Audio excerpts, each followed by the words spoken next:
Class 10th गणित अध्याय 2 बहुपद प्रश्नावली 2.2 का पहला प्रश्न देखेंगे। क्या कहता है पहला प्रश्न? निम्न द्विघात बहुपदों के शून्यक ज्ञात कीजिए और शून्यकों तथा गुणांकों के बीच के संबंध की सत्यता की जांच कीजिए।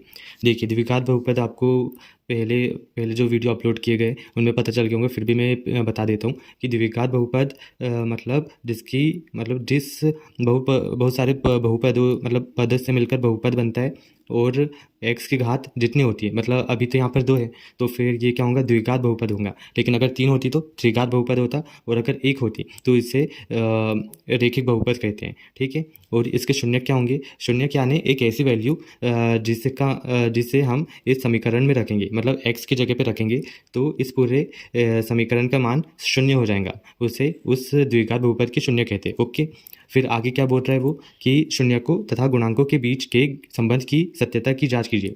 मतलब जब हम शून्यक निकाल लेके उसने 2 काम बोले, शून्य ज्ञात कीजिए और शून्यकों और गुणांकों के बीच के संबंध की सत्यता की जांच कीजिए। ठीक है, तो फिर शून्यक ज्ञात करेंगे, फिर उसके शून्यक और गुणांकों के बीच के संबंध की सत्यता की जांच करनी है। तो फिर देखिए, गुणांक क्या होते हैं? गुणांक यानी ये जो एक्स स्क्वायर है इसके सामने क्या है? 1 है, मतलब एक्स स्क्वायर का गुणांक क्या हो गया? 1 हो गया। ये एक्स का गुणांक क्या है? ऋण 2 है। मतलब ये बस इतना ही कह रहा है कि एक्स ऋण दो ये जो ऋण 2 एक्स का गुणांक है इसकी तुलना ना हमें शून्यक से करनी होगी, ताकि हमें समझ में आ जाए कि ये जो द्विघात बहुपद है उसके शून्यक जो हम ज्ञात करेंगे वही है या नहीं है। ये किससे होगा? संबंध की सत्यता की जांच करने पर।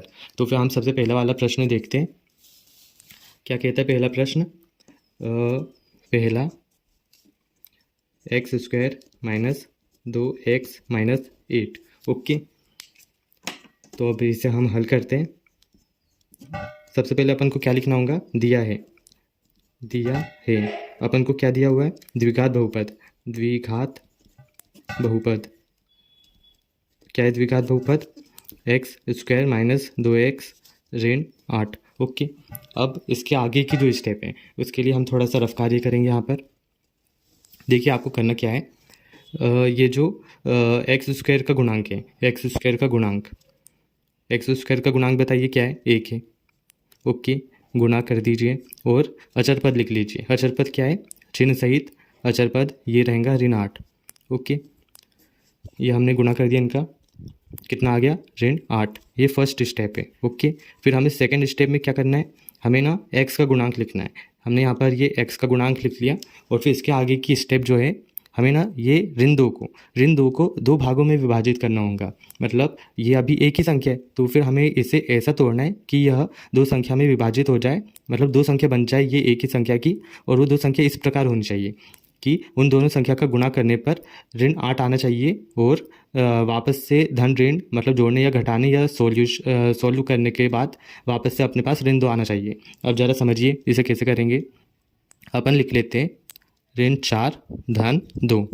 अब देखिए ज़रा, अगर हम ऋण 4 गुणित 2 करेंगे, यहाँ पर मैं यहाँ पर करके दिखाता हूँ। देखिए, ऋण 4 गुणित 2, तो फिर इसका क्या आ जाएगा? ऋण 8 आएगा। ठीक है, तो फिर हमें ऋण 8 प्राप्त हो चुका है, और अगर हम ऋण 4 में से 2 को घटाएंगे तो क्या प्राप्त होगा? ऋण 2। देखो, हमने ना दोनों शर्तें अच्छे से निभा ली है कि ऋण 4 धन 2 को जब सॉल्व करेंगे तो वापस हमारे पास ऋण 2 आना चाहिए, और इनका गुणा करने पर अपने पास ऋण 8 आना चाहिए। बस इतनी सी स्टेप है। अब ज़रा हम वापस अपने सम पे आते हैं। देखिए, हम इसे और अच्छे तरीके से लिख देते हैं। एक्स स्क्वायर, हमें ऋण 2x की जगह पे ये वैल्यू रखनी होगी, इसलिए हमने ये सब तामझाम किया था। तो फिर देखिए कैसे लिखेंगे हम? ऋण 4। ओके, देखिए यहाँ पर ऋण 2 के साथ क्या था? x था, मतलब इसके साथ x है तो इनके साथ भी x लगेंगे, तो फिर इसके साथ x लगा दिया मैंने, धन या लड्डू जैसा का वैसा लिख दिया, इसके साथ भी x लगा दिया, और ये प्रश्न का ऋण 8 जैसा का वैसा। ओके, अब अगली स्टेप क्या होंगी? अगली स्टेप होंगी हमें इन्हें ना कोष्टक में लिखना है। इस प्रकार से कोष्टक में लिख लिया। अब इनमें से उभयनिष्ठ निकालना है। एक्स स्क्वायर में से क्या उभयनिष्ठ निकल सकता है? एक्स निकलेगा। और ये ऋण 4x में से क्या उभयनिष्ठ निकलेगा? इसमें से x निकलेगा। तो फिर कोष्टक में क्या बचेगा? एक x बचेंगे यहाँ का, और ऋण 4 बचेगा। आपको ये अच्छी तरीके से समझ में आ गया ना। देखिए यहाँ पर 2x थे, यहाँ पर एक x था, यहाँ से एक x को निकालिए, यहाँ से एक x को निकालिए, ये बाहर बैठा हुआ है, अंदर क्या बचा x है और ऋण 4 जैसा का वैसा। इस प्रकार से उभयनिष्ठ निकलता है धन। अब इसमें से उभयनिष्ठ निकालना है तो फिर इसमें से हम 2 निकाल लेते हैं, क्योंकि यहाँ से 2 निकालेंगे तो फिर यहाँ पर x जैसा का वैसा, और अगर यहाँ से उभयनिष्ठ निकालेंगे तो फिर यहाँ पर बचेगा ऋण 4। और वापस से यही स्टेप लाने के लिए हम इसका गुणा ये कोष्टक वाली संख्या में कर देंगे तो वापस हमें यही संख्या प्राप्त हो जाएंगी। देखिए 2x का 2x हो जाएगा, 2 चौक 8, ये ऋण 8 जैसा का वैसा। बस हमें इतना करना था। अब थर्ड स्टेप देखिए, इसमें हमें ना बड़ा कोष्टक लगाना है। ये अपन ने बड़ा कोष्टक लगा दिया। ओके, अब बड़े कोष्टक में क्यों लगाया, क्योंकि ना हमें ये जो छोटा कोष्टक है x-4 ये दोनों के पास है ना, तो फिर हम इस दोनों को एक बार उभयनिष्ठ निकाल लेंगे। x-4 इसे उभयनिष्ठ निकाल लिया, कोष्टक में क्या बचा x-2। अब इसे अच्छे तरीके से लिख लेते हैं अपन, x-4 और x-2। बस हमारा आधा काम खत्म हो चुका है। अब हमें क्या लिखना होगा, हम जानते हैं कि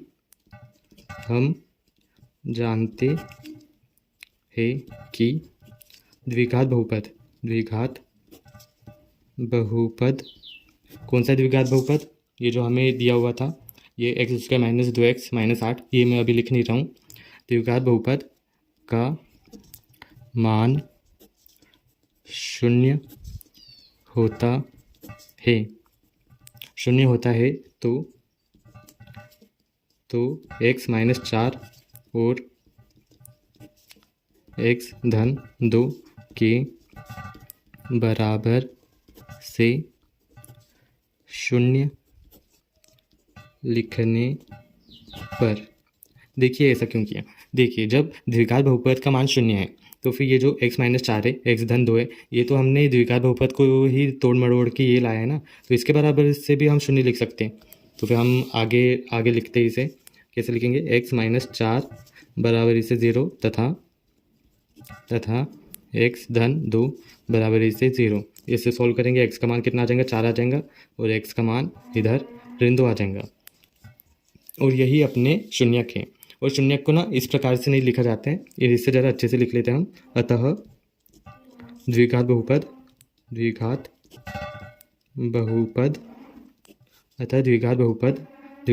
क्या दिया हुआ था अपन को, x² - 2x - 8 के शून्यक। इसके शून्यक को हम क्या बोलेंगे, अल्फ़ा और बीटा। ओके, अल्फ़ा और बीटा क्रमशः क्या होंगे, 4 होंगे और ऋण 2 होंगे। तो फिर अपन ने आधा अपना प्रश्न हल कर चुके हैं। अब हम आधा करेंगे। आधा क्या बोला था, शून्यकों और गुणांकों के बीच के संबंध की सत्यता की जांच करनी है। तो फिर मैं एक बार फिर से समझा देता हूँ कि मतलब शून्यक क्या होते हैं और गुणांक क्या होते हैं। शून्यक यानी ये जो अपन ने वैल्यू निकाली 4 और ऋण 2, ये मैं ऋण को और अच्छे से लिख देता हूँ। और गुणांक क्या होंगे, ये जो x के साथ लगे हुए हैं, मतलब x² का गुणांक क्या होगा, 1 होगा, इसके सामने कुछ नहीं है मतलब 1 है। और ये x का गुणांक क्या है, ऋण 2 है। तो फिर ये और जो शून्यक है वो वैल्यू ना एक समान होनी चाहिए। तो फिर उसका पता कैसे लगाएंगा, उसका कुछ फॉर्मूला है, उसे हम देखेंगे। तो चलिए देखते हैं उसे। यहाँ पर मैं ऐसा एक लाइन खींच लेता हूँ। देखिए यहाँ पर हम लिखेंगे सत्यता की जांच। सत्यता की जांच कैसे करेंगे हम, हमें क्या करना होगा, इसके लिए हमें यहाँ पे लिखना होगा शून्यकों का योगफल। शून्यकों का योगफल यानी शून्य क्या है अपने, अल्फ़ा और बीटा। ओके, तो वो योगफल का मतलब तो साफ समझ में आ रहा है कि उन्हें जोड़ना होगा। तो हम अल्फ़ा प्लस बीटा कर लेते हैं, बराबरी से अल्फ़ा का मान 4 धन बीटा का मान ऋण 2। ओके, बराबर से इसका सॉल्व क्या आ रहा है, इसका आ रहा है 2। ओके, हाँ सही है। अब देखिए अल्फ़ा और बीटा को जोड़ने पर तो अपना 2 आ गया। अब एक सूत्र लगाएंगे और उसमें हम गुणांक लिखेंगे, ये x और x² के गुणांक लिखेंगे और उसे सॉल्व करेंगे और उसका सॉल्यूशन भी 2 आना चाहिए। तब हम कह सकते हैं कि हाँ भाई शून्यक और गुणांकों के बीच संबंध है। तो फिर देखिए क्या लिखेंगे हम, -x का गुणांक बटे में एक्स स्क्वायर का गुणांक। अब देखिए माइनस तो वैसे सूत्र का है, एक्स का गुणांक क्या होगा, यहाँ पर देखिए एक्स का गुणांक क्या है, ऋण 2 है। ओके, लिख लेते हैं, ये सूत्र का ऋण पहले लगा लेता हूँ मैं। और एक्स का गुणांक क्या है, ऋण 2 है। ओके, ये लिख लिया अपन ने। और एक्स स्क्वायर का गुणांक क्या है, एक्स स्क्वायर का गुणांक बताइए, 1 है। ठीक है, इसका सॉल्व क्या आ जाएगा, ऋण ऋण का धन हो जाएगा तो 2 बचेगा, यहाँ पर भी 2, यहाँ पर भी 2, मतलब शून्यकों का योगफल। इसकी सत्यता की जांच हम कर चुके हैं। अब हम शून्यकों का गुणनफल देखेंगे। देखिए, शून्यकों का गुणनफल, शून्यकों का गुणनफल देखते हैं। शून्यकों का गुणनफल यानी alpha into beta equals to, alpha का मान कितना है, अल्फ़ा का मान है 4 इंटू बीटा का मान ऋण 2। इसका सॉल्यूशन क्या आ जाएगा, ऋण 8 आ जाएगा। ओके, अब यहाँ पर भी दूसरा सूत्र लगाएंगे जैसे यहाँ पर लगाया था, ऋण एक्स का गुणांक बटे में एक्स स्क्वायर का गुणांक। वैसे यहाँ पर भी इंटू का कोई तो सूत्र होगा, तो वो सूत्र ये है, अचर पद बटे में एक्स स्क्वायर का गुणांक। ओके, तो बताइए अचर पद क्या है, अचर पद वो होगा जिसके साथ एक्स नहीं लगा होगा। देखिए, इसके साथ भी एक्स लगा है, इसके साथ भी एक्स लगा है, लेकिन ये 8 सिंगल है, तो फिर हम ऋण 8 को लिख लेते हैं। और बटे में एक्स स्क्वायर का गुणांक क्या है, 1 है, तो ये लिख लिया। इससे थोड़ा सा सॉल्व अच्छी तरीके से लिखेंगे तो अपने पास आ जाएंगे ऋण 8। यहाँ पर भी ऋण 8, यहाँ पर भी ऋण 8, यानी कि हमारे शून्यक एकदम सही है और वो इस द्विघात बहुपद को संतुष्ट करते हैं। अगला क्या है, 4s square minus 4s plus 1। ठीक है, इसे भी हम करते हैं हल। हमें क्या लिखना होगा, सबसे पहले दिया है क्या दिया है अपन लोगों को, द्विघात बहुपद क्या है, 4s square minus 4s plus 1। ठीक है, अब देखिए अपन को इसे तोड़ना है, तो फिर अपन इसे किस प्रकार से लिखेंगे। सबसे पहली स्टेप क्या थी अपन की, अपन को एस स्क्वायर मतलब स्क्वायर वाला गुणांक लिखना है। स्क्वायर वाला गुणांक ही अपन ने लिख लिया, गुणित में अचर पद लिखना होता है। अचर पद क्या है, 1 है, तो फिर इसका सॉल्व क्या आ रहा है, 4 आ रहा है। ठीक है, ये 4। अब फिर सेकेंड स्टेप क्या होती थी अपनी, अपन क्या लेते थे, एस का गुणांक लिखते थे, मतलब सिंगल एक्स या एस का। यहाँ पर एस है तो फिर हम एस का लेंगे, तो फिर ये ले लिया ऋण 4, और इसे दो संख्याओं में तोड़ना है। तो फिर हम इसे 2 संख्याओं में कैसे तोड़ सकते हैं, हम इसे ऐसा लिख सकते हैं, ऋण 2 माइनस ऋण 2, क्योंकि जब हम ऋण 2 को वापस से सॉल्व करेंगे तो अपने पास फिर से ऋण 4 आ जाएगा। ठीक है, और ऋण 2 और ऋण 2 का जब गुणा करेंगे, ऋण 2 इंटू ऋण 2, तो फिर अपने पास क्या आएगा, ये 4 आ जाएगा। ऋण ऋण का धन हो जाएगा और 2 दूनी 4 हो जाएगा। ठीक है, तो फिर ये वैल्यू हम ऋण 4 की जगह पर रखेंगे, और ऋण 4 के साथ क्या लगा हुआ है, ऋण 4 के साथ लगा है एस, तो फिर हम इसके इन दोनों के साथ भी एस लगाएंगे। ओके, तो फिर नेक्स्ट स्टेप देखते हैं, 4s square minus 2s। Okay, धन 1। ओके, तो फिर हम आगे देखते हैं, इन दोनों को कोष्टक में लिख लेते हैं इस प्रकार से। इसमें से क्या कॉमन निकल रहा है, इसमें से हम 2 भी कॉमन निकाल सकते हैं और एस भी निकाल सकते हैं। इसके पास भी 2 है और एस है, इसके पास भी 2 एस है, तो फिर हम 2 एस को बाहर निकाल लेते हैं। ये निकाल लिया, यहाँ पर क्या बचेगा, यहाँ पर 2 बचेगा, और यहाँ पर 1 एस बचेगा। यहाँ पर कुछ नहीं बचेगा क्योंकि 2 एस को अपन ने पूरे बाहर निकाल लिया। यहाँ पर तो फिर 1 लिखेंगे अपन, और फिर यहाँ पर क्या बचाएंगे, यहाँ पर अगर हमने ऋण को कॉमन निकाला,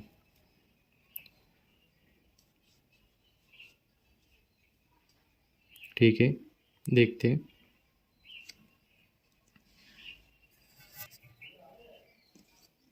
यहाँ पर हम ऋण को कॉमन निकालेंगे, ये ऋण बाहर नहीं अंदर है। ठीक है, अगर हम ये ऋण को बाहर निकालेंगे दोनों में से, तो फिर ये चिन्ह ही बदल जाएंगे। तो फिर हम ऋण 1 लिख लेते हैं, यहाँ पर अंदर क्या बचेगा, ये जो माइनस में था ये प्लस में आ जाएगा, और ये प्लस वाला माइनस में लिख देंगे अपन। ओके, देखिए ये किस प्रकार से हुआ है, देखिए ये अगर हम ये माइनस का गुणा अंदर करेंगे तो फिर वापस हमें यही वैल्यू प्राप्त होंगी। कैसे, माइनस का गुणा ये 2s में कीजिए, माइनस 2s जैसा कि वैसा, -1 का गुणा -1 में कीजिए, माइनस माइनस का प्लस हो जाएगा, ये +1 आ जाएगा।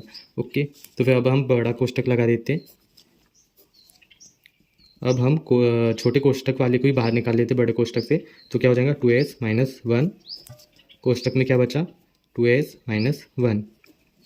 यहाँ तक कि आपको समझने में कोई दिक्कत नहीं होनी चाहिए। अब हम इसे और अच्छे से लिख लेते हैं, 2s - 1 और 2s - 1। अब देखिए, अब हमें क्या लिखना होगा, हम जानते हैं कि द्विघात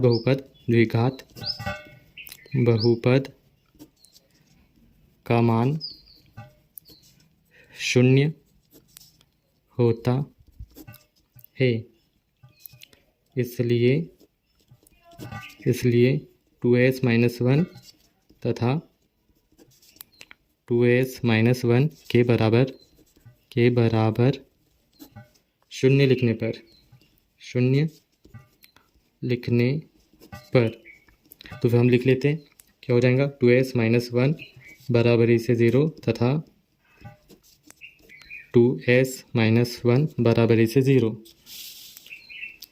अब देखिए, अब हम ये कोष्ठक खोल लेते हैं। यहाँ पर 2s, ये -1 इधर हम पक्षांतर कर देते, तो फिर ये क्या हो जाएगा 1 पक्षांतर इसे उस तरफ भेज देते, और यहाँ पर क्या हो जाएगा s को यहीं पर रखो, 2 को 1 के बटे में लिख दो, तो भैया अपने पास s की वैल्यू आ गई। इधर भी यही करेंगे, ये दोनों सेम है तो यही चाहेंगे। यहाँ पर 2s उधर गया, माइनस वाला प्लस में हो गया, यहाँ पर s को जैसा का वैसा रखा, 2 को इसके बटे में भेज दिया, तो फिर ये आ गया अपना 1/2। दोनों की वैल्यू क्या आई है 1/2। तो फिर अब हमें क्या लिखना है, अतः द्विघात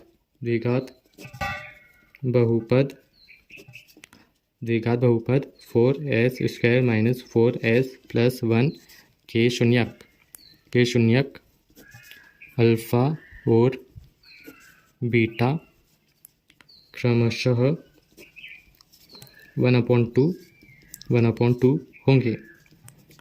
हमारा आधा प्रश्न हल जो हो चुका है। अब हमें सत्यता की जांच करनी है। यहाँ पर हम लिख लेते हैं सत्यता की जांच।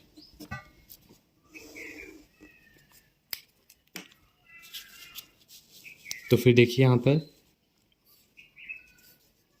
सबसे पहले हम क्या करेंगे, शून्यकों का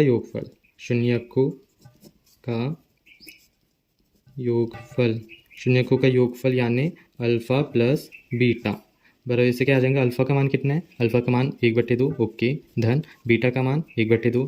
तो फिर इसका क्या मान आ जाएगा, देखिए ये 2 का गुणा इधर करेंगे, 2 का इधर करेंगे, 2 के बटे में 2 आ जाएगा, तो फिर मतलब क्या आएगा 1 ओके। अब हम सूत्र लगाएंगे, सूत्र क्या था, -x का गुणांक बटे में x² का गुणांक। अब ज़रा ये बताइए कि x का गुणांक क्या है। देखिए यहाँ पर x का गुणांक ऋण 4 है, तो फिर ऋण 4 लिख लिया अपन ने, और ये सूत्र का ऋण भी लिखना है, बाहर लिख लेते हैं। और मतलब x यहाँ पर तो s है, लेकिन आप समझ जाइए कि x² की बात हो रही है, मतलब s² की बात हो रही है, तो फिर s² का मान क्या है 4 है, तो ये लिख लिया। इसे सॉल्व करने पे क्या आएगा, ऋण का धन हो जाएगा और 4 से 4 कट जाएगा एक बार, तो फिर 1 आ जाएगा। देखिए यहाँ पर भी 1, यहाँ पर भी 1, यानी यहाँ पर सत्यता की जांच हो चुकी है योगफल के रूप में। अब हम गुणनफल के रूप में देख लेते हैं। शून्यकों का गुणनफल क्या आएगा, अल्फ़ा इंटू बीटा बराबर से अल्फ़ा का मान 1/2 गुणित बीटा का मान 1/2 बराबर से 1/4 आ गया। अब शून्यकों का गुणनफल का सूत्र क्या होंगे, एक और अचर पद के बटे में x² का गुणांक। x² का गुणांक क्या हो जाएगा, अचर पद क्या है, अचर पद है अपना 1 ओके। x² का गुणांक 4 है, देखिए यहाँ पर भी 1/4, यहाँ पर भी 1/4। अब ज़रा एक बात मैं आपको बताना चाहूँगा कि जैसे कि हमारे पास ये सूत्र है -x का गुणांक बटे में x² का गुणांक, ऐसा लिखा है, ठीक अच्छी बात है। लेकिन जैसे प्रश्न में अगर द्विघात बहुपद दिया हुआ है, द्विघात बहुपद s के रूप में दिया हुआ है, s y z किसी भी रूप में दिया होगा, तो फिर वही वैल्यू ना यहाँ पे लिख लीजिएगा, नहीं भी लिखे तो कोई दिक्कत की बात नहीं है। जैसे कि यहाँ पर मैंने x लिखा है, तो फिर यहाँ पर हम s भी लिख सकते हैं, ऐसा s। और यहाँ प्रश्नावली 2.2 का तीसरा प्रश्न देखते कि क्या है। तीसरा क्या दिया हुआ है अपन को, 6x² - 3 - 7x ओके। देखिए हल करते हम, दिया है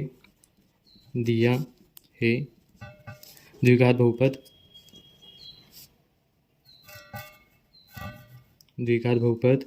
6x² - 3 माइनस 7x।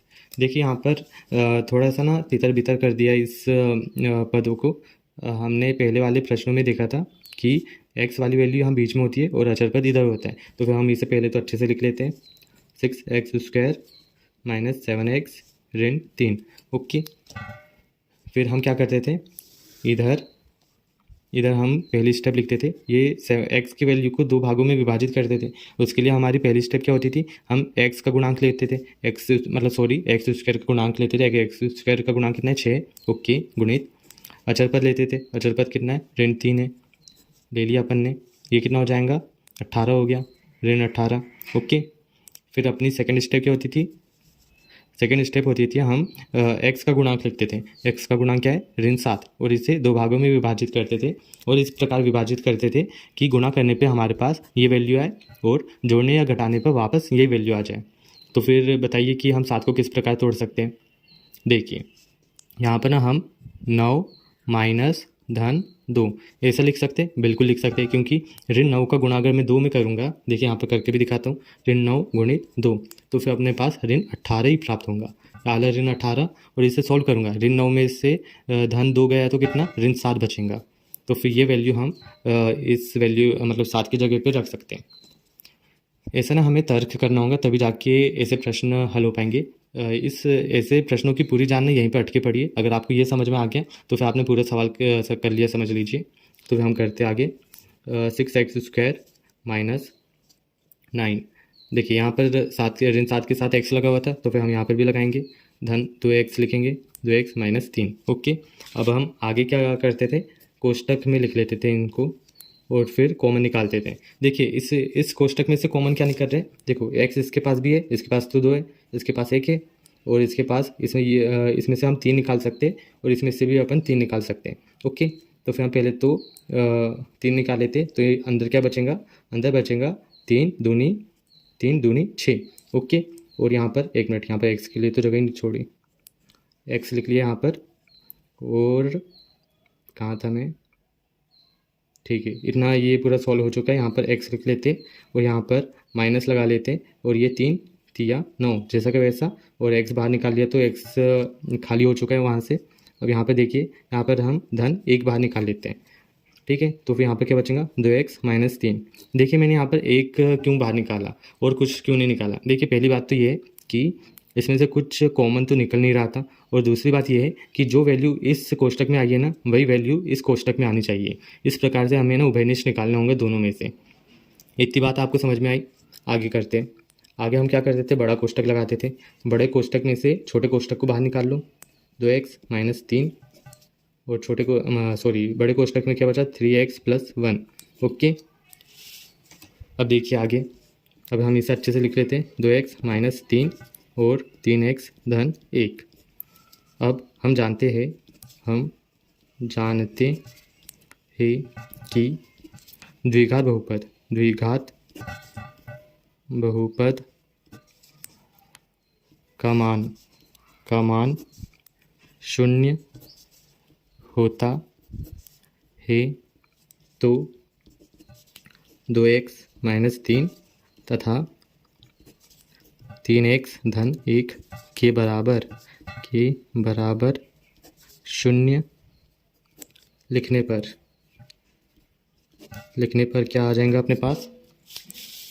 देखिए यहाँ पर 2x माइनस 3 बराबर से 0 तथा 3x धन 1 बराबर से 0।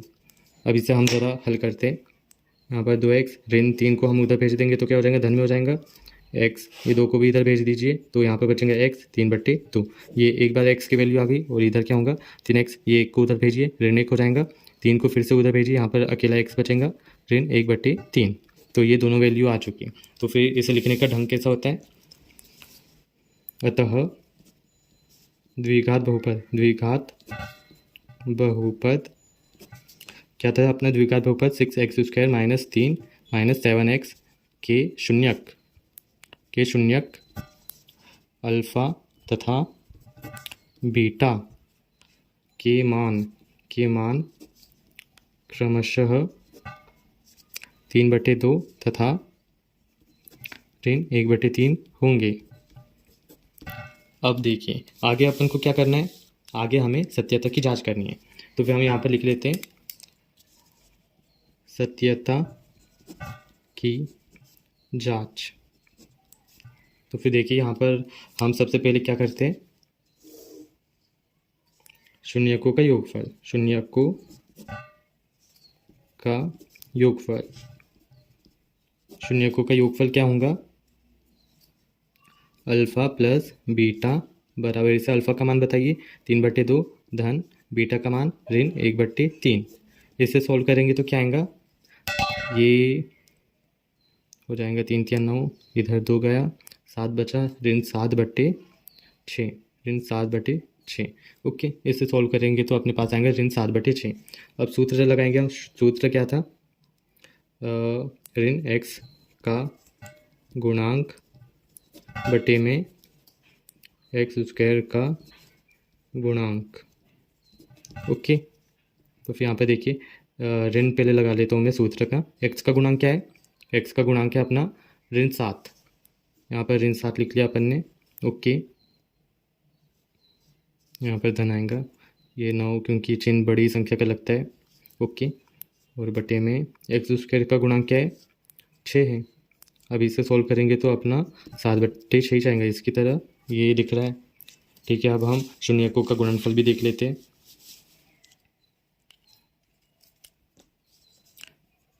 शून्यकों का गुणनफल, शून्यकों का गुणनफल क्या होगा, अल्फ़ा इंटू बीटा बराबर से अल्फ़ा का मान बताइए 3/2 गुणित बीटा का मान ऋण 1/3 बराबर, इससे क्या हो जाएगा ऋण 1/2। इसे सॉल्व करेंगे तो क्या आएगा ऋण 1/2। अब हम सूत्र लगाएंगे,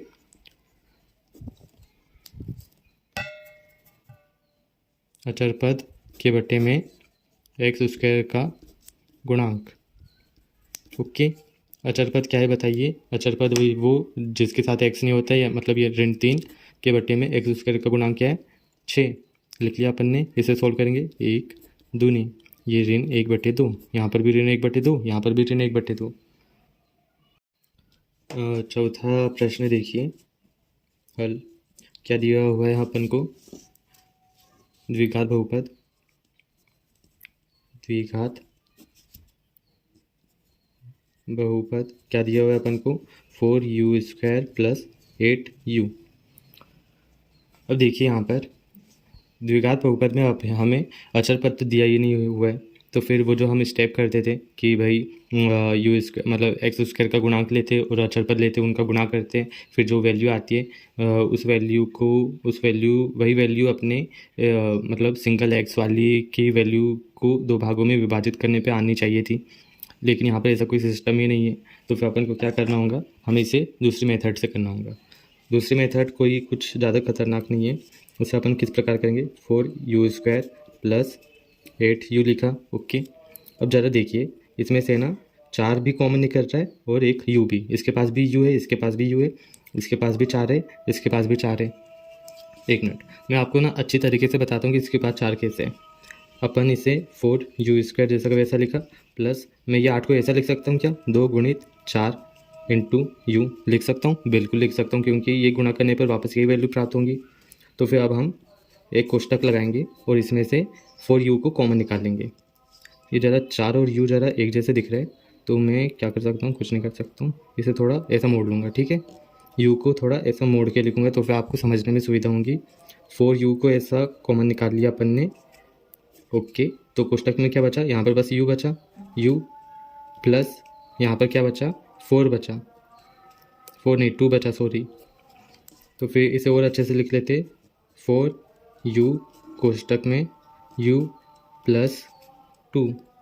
ओके, बस हमें इतना सा करना था, उतना बड़ा जितना भी हम तामझाम करते थे उसकी कोई ज़रूरत नहीं। अब हम यहाँ पर लिख सकते, हम जानते हैं कि द्विघात बहुपद का मान शून्य होता है, शून्य होता है, तो 4u तथा u प्लस 2 के बराबर 0 लिखने पर क्या हो जाएगा? 4u बराबर से 0 तथा u प्लस 2 बराबर से 0। तो फिर देखिए u इधर ही रहेगा, 4 को हम 0 के बटे में ले जाएंगे तो फिर क्या हो जाएगा? पूरा का पूरा 0 ही हो जाएगा। और ये u इधर ही रहेगा और ये धन 2 को उधर भेजेंगे तो फिर ये ऋण में हो जाएगा। ये अपने पास u की 2 वैल्यू आ गई। तो फिर देखिए अब अतः द्विघात बहुपद अपन को क्या दिया हुआ था? 4u² प्लस 8u के शून्यक अल्फ़ा और बीटा क्रमशः क्या होंगे? 0 और ऋण 2 होंगे।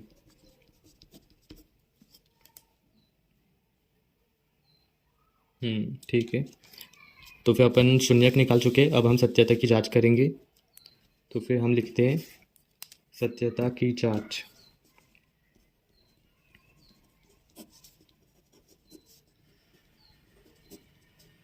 क्या हो जाएगा? यहाँ पर हम क्या करेंगे अब आगे? शून्यकों का योगफल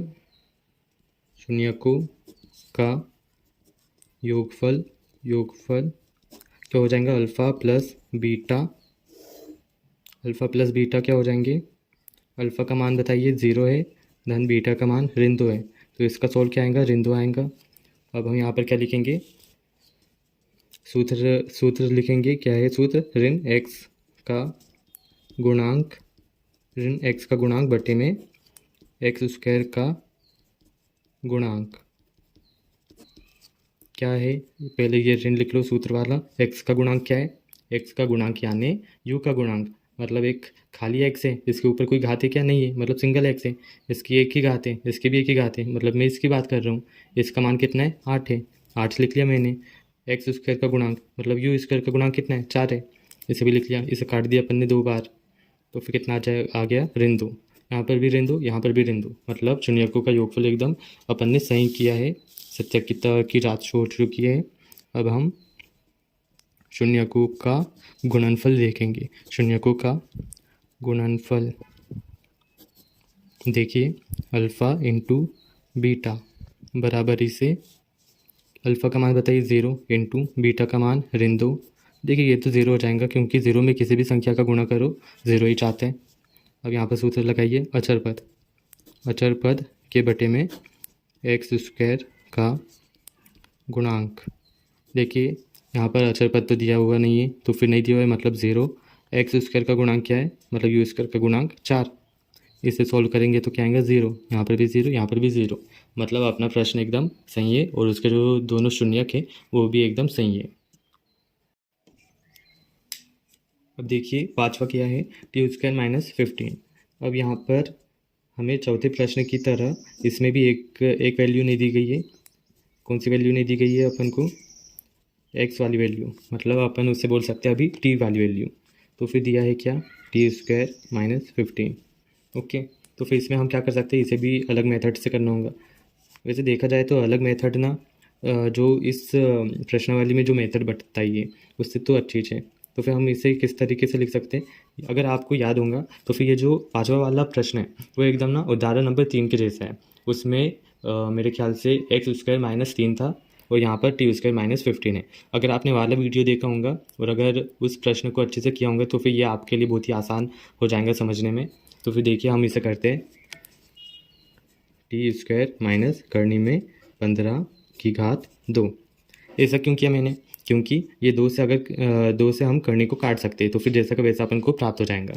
ओके, हम आगे करते हैं। अब ज़रा यहाँ पे देखिए, यहाँ पे एक सर्व समीकरण लग रही है। कौन सी? सूत्र लिख लेता हूँ यहाँ पर। सूत्र a² माइनस b² वैसे a minus b a plus b।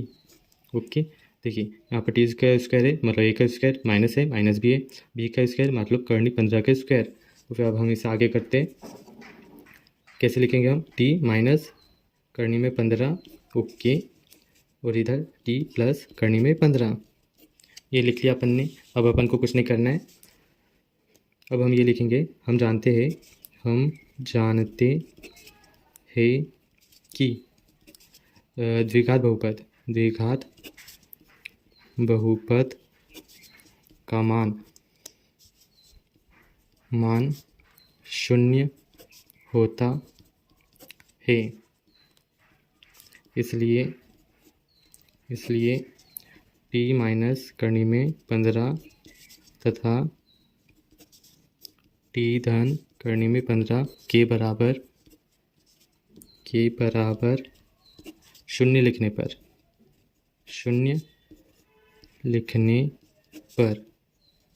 क्या हो जाएगा भाई? t माइनस करनी में 15 बराबर इसे 0 तथा t धन करनी में 15 बराबर इसे 0। t ये करनी 15 को उधर भेजेंगे तो ये धन में हो जाएगा, ये हो गया। और ये वाला भी t ये तो माइनस में हो जाएगा क्योंकि इधर प्लस में, तो माइनस करनी 15। तो फिर अपन के पास दोनों शून्य आ चुके। अब अपन क्या लिख सकते हैं? अतः द्विघात बहुपद टी स्क्वायर माइनस 15 के शून्यक अल्फ़ा और बीटा क्रमशः करने में 15 तथा ऋण करने में 15 होंगे। अब अपन को क्या करना है? सत्यता की जांच करनी है। तो फिर हम लिख लेते हैं यहाँ पर सत्यता की जांच।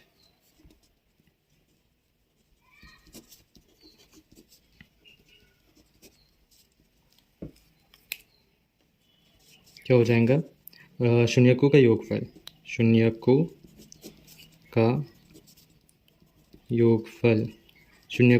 क्या आएगा? अल्फ़ा प्लस बीटा बराबर इस अल्फ़ा का मान बताइए, करने में 15 धन बीटा का मान क्या है?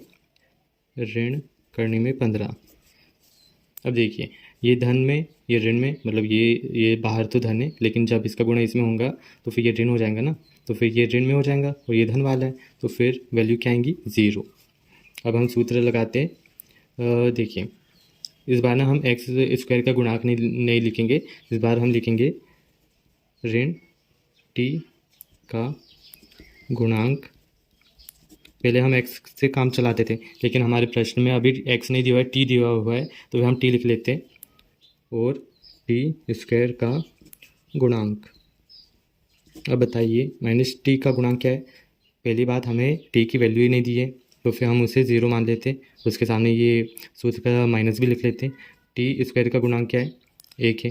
देखिए, इसका तो कुछ मतलब ही नहीं, क्योंकि ये पूरा तो 0 ही होने वाला है। यहाँ पर भी 0, यहाँ पर भी 0, मतलब अपना शून्यकों का योगफल की जांच हो चुकी है, एकदम सही है। अब हम लिखेंगे शून्यकों का गुणनफल। ओके, शून्यकों का गुणनफल यानी अल्फ़ा इंटू बीटा बराबर से अल्फ़ा का मान बताइए, करने में 15 इंटू माइनस करने में 15। ये क्या हो जाएगा? इसकी वैल्यू आएंगी कुछ ऋण करने से करनी कट जाएंगी, 15 आएगा। ओके, अब हम सूत्र लगा के देखेंगे क्या आता है। अचर पद के बटे में टी स्क्वायर का गुणांक। ओके, तो फिर देखिए अचर पद क्या है अपना? अचर पद है ऋण 15। ओके, टी स्क्वायर का गुणांक क्या है? 1 है, लिख दिया। इसे सॉल्व करेंगे तो अपने पास क्या आ रहा है? ऋण 15 आ रहा है। यहाँ पर भी 15, यहाँ पर भी 15, मतलब अपन शून्यकों का गुणनफल की भी सत्यता की जांच हो चुकी है। मतलब हमारा शुरू से लेकर आखिरी तक के पूरा सवाल एकदम सही है। देखिए, आखिरी प्रश्न क्या है? छठवां वाला, 3x square minus x minus 4। ठीक है, अब ये आखिरी, इसे हम देखते ज़रा। हल दिया है, क्या दिया हुआ है अपन को? द्विघात बहुपद क्या है अपना? 3x square minus x minus 4। अब हमें वही स्टेप फॉलो करनी है। एक्स स्क्वायर का गुणांक लिखना है, इंटू अचर पद लिखना है। कितना आ रहा है अपना? ऋण 12। ओके। अब हमें एक्स का गुणांक लिखना है। देखिए एक्स का गुणांक अपन को 1 दिया हुआ है। अब अपन इसे कैसे तोड़ेंगे, देखिएगा ज़रा। इसे तोड़ने की कोई ज़रूरत नहीं है क्योंकि हमें यहीं पर दो संख्याएं मिल चुकी है। क्योंकि हम अगर ऋण 4 लिखेंगे और धन 3 करेंगे तो फिर इसे जब सॉल्व करेंगे तो अपन हमारे पास क्या आ जाएगा, ऋण 1 जैसा का वैसा आ जाएगा। और ऋण 4 और 3 का गुणा करने पर भी ऋण 12 आ रहा है कि नहीं। तो फिर अपनी वैल्यू क्या, हम ऋण 1 की जगह क्या रखेंगे, ऋण 4 धन 3। और ऋण 1 के साथ क्या लगा हुआ है, एक्स लगा हुआ है, तो इसके साथ भी एक्स लगाएंगे। ओके, तो ये सवाल करते हैं हम। देखिए 3x² जैसा कि वैसा, ऋण एक्स की जगह पे अपन ये वैल्यू रखेंगे, ऋण 4x धन 3x ऋण 4। ओके, इन्हें कोष्टक में लिख लेते हैं अपन इस प्रकार से। अब देखिए यहाँ से क्या कॉमन निकल रहा है, यहाँ से तो 3 तो निकलेगा नहीं क्योंकि यहाँ पर भी 3 होना चाहिए। यहाँ से x निकलेगा क्योंकि यहाँ पर भी x है, x को निकाल लिया। यहाँ पर क्या बचा 3, यहाँ पर 1x बचा, 1x बाहर निकाल लिया तो 1x बचा, यहाँ पर 2x है। अब यहाँ पर क्या बचा, ऋण 4 ही बचा क्योंकि x तो बाहर निकाल लिया। अब यहाँ पर धन 1 बाहर निकालेंगे, क्यों, क्योंकि भाई जो इस कोष्टक में बचा हुआ है वही इस कोष्टक में बचा रहना चाहिए। तो फिर अगर हम 4 या 3 या x को निकाल लेंगे तो बचेगा क्या, कुछ नहीं, इसलिए हमने 1 को निकाला है। और 1 का गुणा अगर हम इसमें करेंगे तो वापस यही वैल्यू भी प्राप्त हो रही है हमारे पास। तो फिर देखिए बड़ा कोष्टक लगाएंगे हम।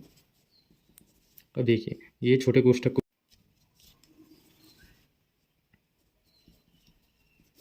इसे अब अच्छे से लिख लेते हैं। क्या हो जाएगा, 3x - 4, दूसरे कोष्टक में x धन 1। ओके, अब हमें कुछ नहीं करना है, हम जानते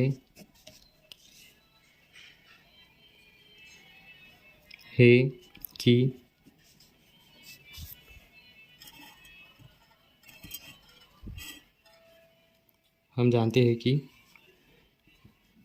द्विघात बहुपद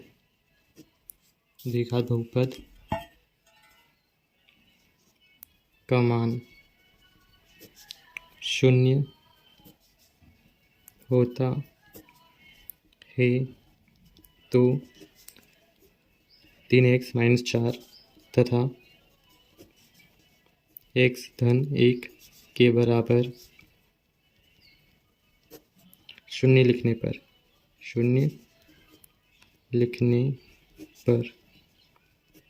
क्या हो जाएगा, 3x - 4 बराबर से 0 तथा x धन 1 बराबर से 0। यहाँ पर क्या हो जाएगा, 3x ऋण 4 को उधर भेजा तो धन में हो जाएगा, और x ये 3 को इधर बट्टे में भेजा तो 4/3। ओके, x ये धन वाले को उधर भेजा तो ऋण 1 आ गया, मतलब x की वैल्यू ऋण 1। दोनों वैल्यू प्राप्त हो चुकी है अपन को, मतलब दोनों शून्यक। और दोनों शून्यक को कैसे लिखेंगे, अतः द्विघात बहुपद क्या है अपना द्विघात बहुपद, 3x² - x - 4 के शून्यक अल्फ़ा और बीटा क्रमशः 4/3 तथा ऋण 1 होंगे। तो फिर अपन ने शून्यक निकाल चुके। अब हम क्या करेंगे, सत्यता की जांच करते हैं। सत्यता की जांच। ओके,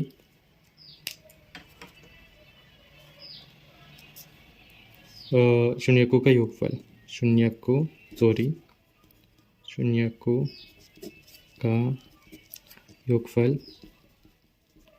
का योगफल क्या होगा, alpha plus beta equals to alpha का मान 4/3। ओके, धन बीटा का मान ऋण 1 है।